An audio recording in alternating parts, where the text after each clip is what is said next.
아멘. 4장에서는 드보라를 중심으로 바락과 야엘이 연합하여서 가나안 왕 야빈을 물리친 과정이 역사적으로 기록되어져 있습니다. 그리고 5장에서는 똑같은 사건을 구속사적인 관점으로 기록하고 있습니다. 같은 사건을 말하고 있지만 그것을 역사적으로 기록하는 것과 구속사적으로 기록하는 것은 큰 차이가 있기 때문입니다. 역사 속에서 일하셨던 하나님의 신실하심을 드러내면서 찬양하고 영광을 올리고 있는 것이 바로 5장의 내용입니다. 그래서 드보라와 바락은 오늘 1절에 노래를 하면서 자신들이 경험했던 가나안 왕으로부터의 승리가 단순한 인간의 노력과 또 우연의 일치가 아니었음을 고백하고 있습니다. 하나님의 철저한 개입하심과 넘치도록 부어주셨던 은혜가 있었기 때문에 자신들이 승리할 수 있었음을 노래하고 있습니다. 우리 모든 사람들이 이 땅에서 겪는 사건들 또 희노애락은 사실 그 내면에 또 그 이면에 작동하고 있는 영적인 세력들이 있고 또 하나님의 개입하심이 있습니다. 실상 모든 것은 하나님의 주관 아래 하나님의 주권에 달려있는 일들이라고 할 수 있습니다. 그래서 히브리서 11장 3절에서는 믿음으로 모든 세계가 하나님의 말씀으로 지어진 줄을 우리가 아나니 보이는 것은 나타난 것으로 말미암아 된 것이 아니다라고 하는 것처럼 우리는 믿음이 있는 사람으로서 보이는 것을 보이는 것으로만 해석해서는 안 됩니다. 보여지는 것을 통해서 보이지 않는 이면의 것을 생각할 수 있는 신앙인들이 되어야 됩니다. 그래서 우리가 무언가 일이 잘 되고 또 어떤 승리를 경험하게 되었을 때 거기에만 취해 있는 것이 아니라 그 속에서 하나님이 얼마나 은혜를 베풀어 주셨고 또 그 속에서 하나님이 얼마나 도와주셨는지를 기억하며 감사하고 하나님 앞에 더욱더 헌신해야 됩니다. 반면에 인생에 고통스럽고 또 시험 당할 법한 일이 발생한다면 그 자체만을 바라보는 것이 아니라 그 이면에 있는 원인을 생각해 볼 수 있어야 됩니다. 죄 때문에 그런 것이라면 회개해야 되는 것이고 하나님 우리를 연단하시기 위해 그렇게 하신 것이라면 인내하며 믿음으로 하나님을 붙잡아야 되는 것입니다. 그래서 오늘 본문을 통해서 우리가 살펴볼 세 가지는 첫 번째는 바락과 또 드보라가 이 하나됨에 대해서 말하면서 이것은 단순히 하나된 것이 단순히 외형적인 것이 아니라는 것을 말해주고 있습니다. 우리는 누구나 가정이 하나 되기를 원하고 또 공동체가 하나 되기를 원합니다. 왜냐하면 하나 되어질 때에 그 속에 평안이 있고 또 그 속에 힘이 있고 또 분명한 성취가 있기 때문입니다. 오늘 2절을 보시면 이스라엘의 영솔자들이 영솔하였다라고 말하고 있습니다. 가나안과 전쟁에서 승리할 수 있었던 것은 이스라엘 공동체가 하나 되었기 때문이었습니다. 이전에는 이방신을 섬기는 것에 하나가 되었지만 이제는 하나님을 섬기는 것에 하나가 되어 한 마음과 한 뜻으로 전쟁을 했기 때문에 승리할 수 있었습니다. 하나 되기 위해 가장 먼저 필요했던 것은 영솔자들이 영솔하는 것이었습니다. 영솔한다라는 것은 어떤 방향으로 이끈다라는 뜻을 갖고 있습니다. 지도자라는 표현을 쓸 수 있지만 영솔자라는 단어를 썼던 이유는 바로 이것을 부각시키기 위한 것이었습니다. 사사시대 동안에는 지도자가 부재했던 적은 없었습니다. 모든 가정마다 가정을 이끄는 부모들이 있었고 또 이스라엘 지파들마다 족장들이 있었고 또 나름의 지도자들이 있었습니다. 그러나 그들은 자신들에게 맡겨진 가정과 또 영혼들, 공동체를 분명한 방향을 가지고 영솔하지 못했습니다. 여러분, 우리가 영솔한다는 것은 모두가 하고 있는 일입니다. 저마다 맡겨진 공동체와 사람들을 어디론가 이끌고 있습니다. 그러나 중요한 건 그것이 자기 소견에 옳은 대로 이끌고 있는 것에 문제가 발생합니다. 그런데 오늘 2절에서는 하나님이 세운 드보라를 중심으로 영솔자들이 분명한 방향으로 영솔했기 때문에 하나된 방향으로 영솔했기 때문에 여호와를 찬송하라라고 말씀하고 계십니다. 우리가 분명한 방향, 또 더 나아가서 하나된 방향을 가지고 나아갈 수 있다는 것, 이것은 하나님의 은혜인 것입니다. 이스라엘 백성들에게 하나님의 때마다 또 시마다 사사들을 보내주셨습니다. 그리고 그 사사들이 먼저 깃발을 들고 이끄는 방향을 따라서 중간 지도자들이 함께 했었을 때 이스라엘 공동체는 승리를 경험할 수 있었습니다. 그래서 우리도 어떤 거를 크던 작던 또 사람이 적던 크던 누군가를 이끌고 있는 중간 지도자로서 하나님이 세운 사람과 함께 합심하여 영도하는 것이 중요합니다. 내가 어디로 이끌지 모르거나 또 내가 이끌고 싶은 방향으로만 이끈다면 공동체는 큰 낭패에 빠지게 될 것입니다. 그래서 우리가 영솔할 방향이 어딘지를 안다는 것, 그리고 그렇게 이끌 수 있다는 것은 하나님의 은혜입니다. 더 나아가서 2절 후반절에 보면 백성이 즐거이 헌신했다라고 말하고 있습니다. 지도자가 어디로 이끌지 알고 있는 것도 은혜이지만 더 중요한 건 백성들이 순순히 따라오는 것도 전적으로 하나님의 은혜가 필요합니다. 영솔자들은 분명한 방향을 가지고 이끌기를 원하는데 정작 그 백성들이 거부하거나 저항하거나 들은 채를 하지 않는다면 그것이 얼마나 곤욕스럽겠습니까? 그런데 이스라엘 백성들은 즐거이 헌신했다고 말해주고 있습니다. 권위에 못 이겨서 또 그 힘에 짓눌려서 마지못해 따라간 것이 아니었습니다. 온 백성들이 한 마음으로 즐거이 헌신하여서 따라갔습니다. 이것도 하나님의 은혜가 부어질 때에 가능하기 때문에 여호와를 찬송하라고 말하고 있습니다. 여러분, 가정이 하나 되어지는 것, 또 공동체가 하나 되어지는 것, 이것은 하나님의 은혜가 필요한 것입니다. 강력한 카리스마만 있다고 되는 것도 아니고 공동체의 구성원들이 착하기 때문에만 되는 것도 아닙니다. 하나님이 방향을 이끄는 지도자에게 분명한 방향을 주시고 또 공동체에 속한 사람들에게 부드러운 마음을 주셔서 하나된 마음이 모두에게 부어질 때에만 가능한 것입니다. 그래서 우리가 세상에서도 수많은 리더들과 수많은 공동체가 있지만 하나로 똘똘 뭉쳐서 분명한 목적을 끝까지 이루어내는 공동체는 찾아보기 힘듭니다. 소정의 목적을 달성하고 결국 뿔뿔이 흩어지거나 결국 자기 유익을 따라서 나누어지는 모습을 참 많이 보게 됩니다. 그러나 우리는 끝까지 하나 될 수 있는 은혜를 입은 사람들입니다. 왜냐하면 우리 안에 일하시는 성령이 계시기 때문입니다. 에베소서 4장 3절을 보시면 평안에 매는 줄로 성령이 하나 되게 하신 것을 힘써 지키라. 몸이 하나요 성령도 한 분이시니 이와 같이 너희가 부르심의 한 소망 안에서 부르심을 받았느니라. 여러분, 그래서 이 하나됨이라는 것은 설득으로 되는 것도 아닙니다. 강요한다고 되는 것도 아닙니다. 달콤한 말을 한다고 되는 것도 결코 아닙니다. 오직 성령께서 일하실 때라만이 우리가 하나가 될 수 있습니다.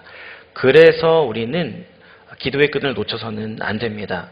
가정 안의 하나됨이 깨트려지지 않을 수 있도록 또 우리 공동체가 끝까지 하나 되어서 한 방향으로 나아갈 수 있도록 기도하는 자들이 될 때에 성령께서 우리를 하나 되게 하실 줄 믿습니다.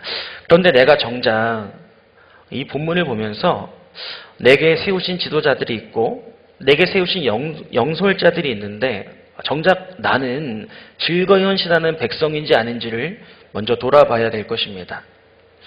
내가 자꾸만 영솔자들의 말에 귀를 기울이지 않고 오히려 그 방향을 반박하거나 부정적으로만 여긴다면 그것이야말로 우리의 마음이 은혜가 메말랐음을 반증해주는 증거입니다. 우리가 정말 제대로 된 방향을 하나님은 즐거이 헌신하는 자들에게 즐거이 헌신하는 백성들을 붙여주셨습니다. 다시 말하면 여러분, 우리는 뿌린 대로 거두는 것입니다. 내가 지도자에게 막 반발하고 또 대적하는 마음이 있고 더 나아가서 지도자의 말을 듣지 않는 사람이 된다면 나도 똑같은 일들을 겪게 되는 겁니다. 그러나 내가 하나님 앞에 그 세우신 질서와 권위를 인정하고 온전히 즐거운 마음으로 따르기 시작할 때에 하나님이 내 삶에 그렇게 헌신하는 자들을 붙여주시고 하나된 공동체를 주신다고 말씀하십니다. 여러분이 먼저 헌신된 지도자들은 이 드보라의 의견에 얼마나 마음이 부대꼈을까요? 철병거 900대와 싸우자고 하는 것은 아무리 생각해도 무모한 일이었습니다. 승산이 없는 일이었습니다. 그러나 그들이 하나님의 말씀 붙잡고 나아간다면 승리할 수 있다는 확신을 가지고 드보라를 따르기 시작했을 때에 하나님 그들에게 승리를 주셨고 더 나아가서 그들과 함께 싸울 수 있는 헌신된 백성들도 허락해 주셨습니다. 여러분, 그래서 내가 먼저 헌신할 때에, 내가 먼저 하나됨을 이루기 위해 힘쓸 때에 하나님은 자연스럽게 내게 헌신된 자들을 붙여주시고 하나된 공동체를 이루게 하실 것입니다. 마치 드보라가 먼저 하나님 앞에 충성스럽게 헌신했을 때에 드보라에게 바락을 주신 것처럼, 또 바락이 충성되이 드보라를 따랐을 때에 마음이 합한 10,000명의 사람을 허락해 주셨던 것처럼 우리가 먼저 그런 사람들이 되어야 합니다. 그럴 때 하나님이 우리의 가정을 하나 되게 하시고 내게 맡긴 공동체를 하나 되게 하실 것입니다. 그래서 공동체가 깨어지는 것은 단순히 외적인 요인만 있어서 그런 것이 아닙니다. 성격 차이, 의견 차이 때문에만 그런 것이 아니라 영적인 세력이 있는 것이죠. 하나된 공동체는 사람들 생각이 다 똑같고 사람들이 자기 주장을 하지 않기 때문에 하나 되는 것이 아닙니다. 영적인 이면이 반드시 있기 때문입니다. 그래서 먼저 첫 번째로 하나됨이라는 것은 결국 영적인 것이라는 걸 말해주고 있습니다. 두 번째로 공동체가 하나 되었다면 필요한 것은 승리입니다.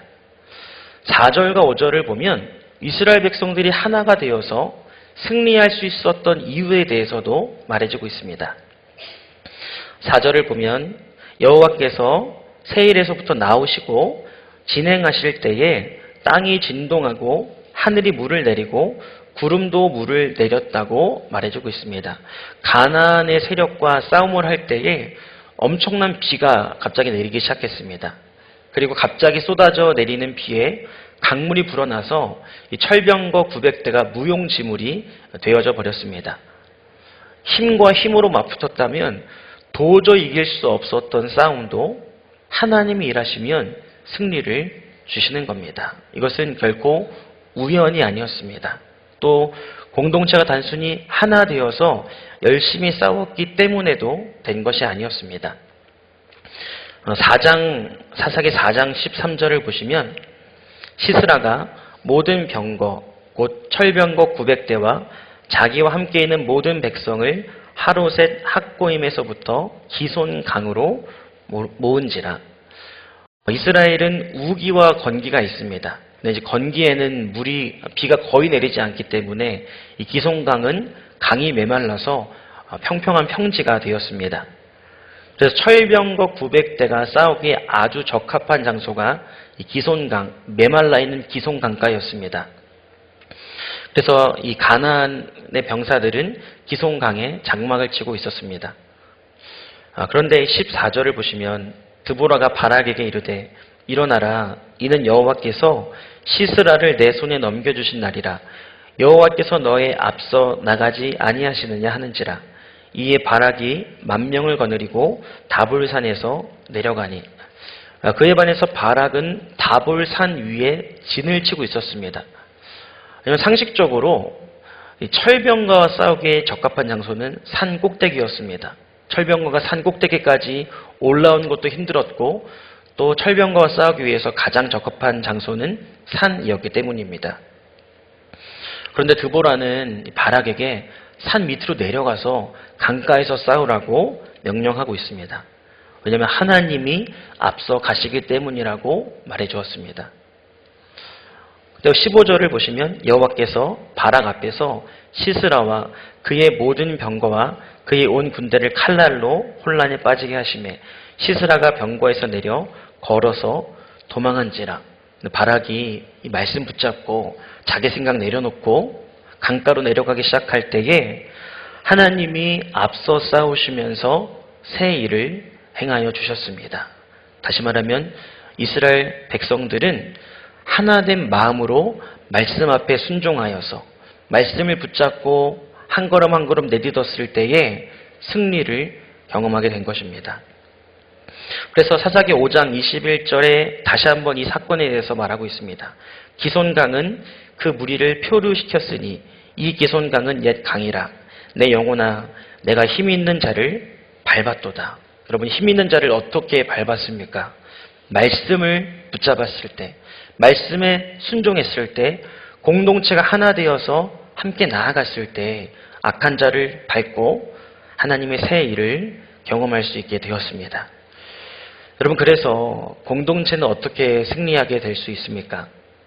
말씀에 순종할 때, 하나님의 뜻에 순종하며 나아갈 때 하나님의 역사가 나타나게 됩니다. 결코 시기가 맞아서 우연히 비가 내린 것이 아닙니다. 말씀에 순종하는 자에게만 이 비가 내리게 되는 겁니다. 그래서 우리는 헛된 기대감을 품어서는 안 됩니다. 말씀에 순종도 하지 않는데 비가 내릴 것을 기대하면서 막연하게 하나님을 기대해서는 안 됩니다. 확실하게 말씀에 순종하는 그 사람이 확실한 하나님의 일하심을 경험할 수 있기 때문입니다. 그래서 우리는 하나님 앞에 우리에게 맡겨진 공동체가 하나 되기를 힘쓰는 것을 넘어서서 하나로 똘똘 뭉쳤다면 이제는 하나님의 말씀 앞에 순종하며 하나님의 뜻대로 살아가는 공동체가 될 수 있도록 이끌어 주어야 되는 것입니다. 성경은 아주 의도적으로 대조하고 있습니다. 우리에게 분명한 가르침을 주기 위해 또 한 가지 사건을 대조하고 있습니다. 4절부터 5절이 승리의 원인이 나와 있다면 6절부터 7절은 패배의 원인을 말해주고 있습니다. 6절은 아나세 아들 삼간의 날에 또는 야엘의 날에는 대로가 비었고 길의 행인들은 오솔길로 다녔도다. 이스라엘 백성들이 하나가 되어 있었습니다. 이 당시에는 여호와의 목전에 악을 행하는 일에 하나가 되어 있었습니다. 그래서 6절에서는 그 당시에는 이스라엘 백성들이 대로로 다니지를 못했습니다. 왜냐하면 대로에는 강성한 가나안 세력들이 또 가나안 민족들이 이스라엘을 약탈하고 가진 것을 찬탈했기 때문입니다. 그래서 하나님께서는 이스라엘 백성을 가나안 땅의 정복자로 부르셨지만 그들은 오히려 철저한 패배자가 되어서 오솔길로 숨어 다니는 비참한 모습을 보여주고 있습니다. 젖과 꿀이 흐르는 땅에서 하나님의 평안을 누리고 또 그 평안함을 가지고 또 다른 정복을 해 나가는 것이 아니라 날마다 두려워하고 또 불안해하면서 오솔길로 숨어 다니는 모습을 보여주고 있습니다. 우리도 하나님의 뜻에 순종하지 않는다라면, 하나님의 목전에 악을 행하며 산다면 이러한 삶을 살아갈 수밖에 없습니다.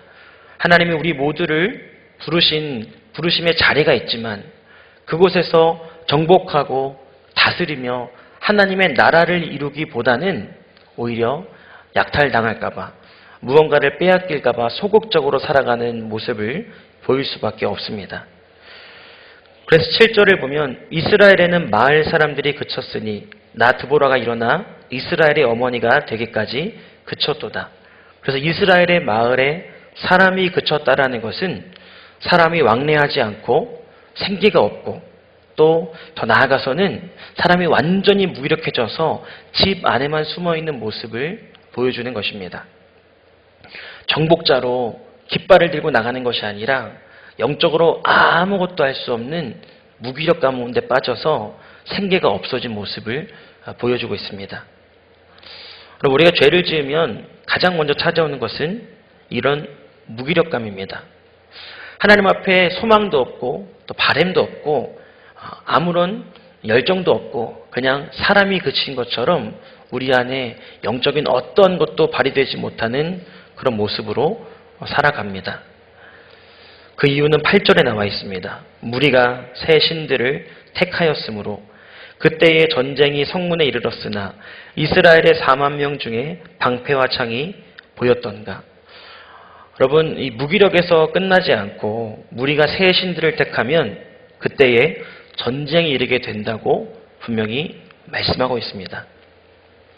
우리 삶에 문제가 찾아오는 거, 우리 삶에 전쟁과도 같은 일이 벌어지는 거, 여러분 단순히 외면적으로만, 표면적으로만 봐서는 안 됩니다. 그 이면에 있는 영적인 원리가 분명히 작동하고 있기 때문입니다. 하나님의 목전에 악을 행하고 있고 하나님의 말씀에 순종하지 않기 때문에 그 문제들이 발생하고 있는 겁니다.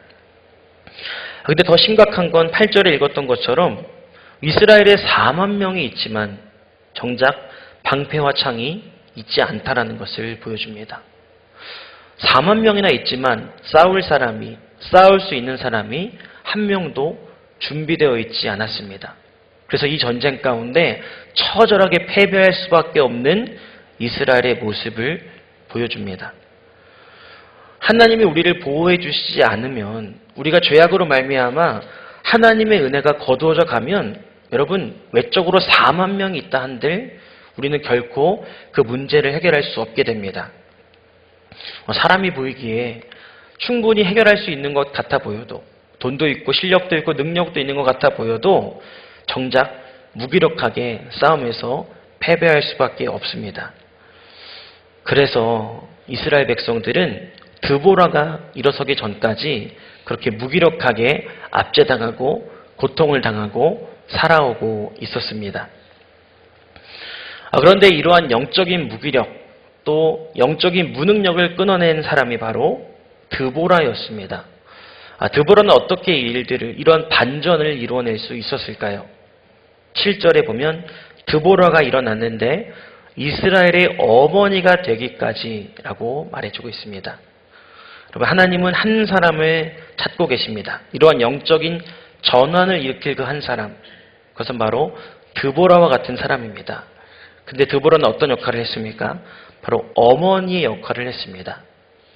어머니가 많은 일들을 할 수 있지만 가장 위대하고도 가장 중요한 일은 바로 자녀를 양육하고 길러내는 일입니다.